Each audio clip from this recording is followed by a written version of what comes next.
গণহত্যার দায়ে শেখ হাসিনাকে 1400 বার ফাঁসি দেওয়া উচিত।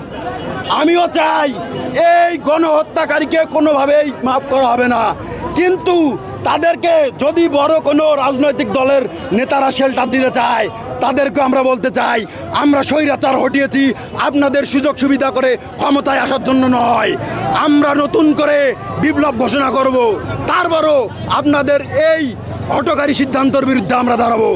সর্বশেষে আমি সাংবাদিক ভাইদেরকে বলতে চাই, এই জুলাই সনদ যাতে জনগণের জন্য প্রস্তুত হয়, এই জুলাই সনদ যাতে 24-এর আহতদের জন্য প্রস্তুত হয়, এই জুলাই সনদ যাতে 24-এর বিপ্লবীদের জন্য প্রস্তুত হয়, এই জুলাই সনদ কারো ব্যক্তিগত দলীয় স্বার্থে যাতে প্রস্তুত না করা হয়।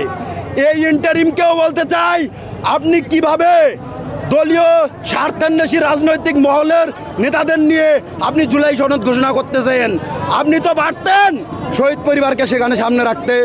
শহীদ পরিবাররা ওখানে গিয়েছিল, তাদেরকে অপমানিত করে লাঞ্ছিত করে বের করে দেওয়া হয়েছে, যেটা একদমই আমাদের জুলাই আদর্শের সাথে পরিপন্থী।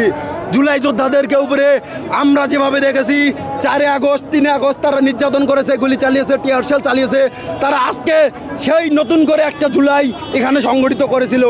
এটাই কি আমাদের নতুন বাংলাদেশের 1 বছরের পাওয়া? তাহলে আমরা কেন ইন্টারিম বসাইলাম?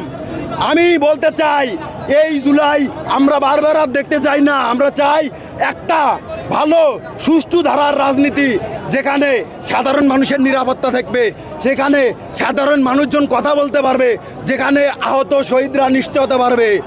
আমরা কখনোই 71-কে বাদ দিয়ে নয়, 71-কে সাথে নিয়ে 24-কে ধারণ করে পরবর্তী বাংলাদেশ গড়তে চাই।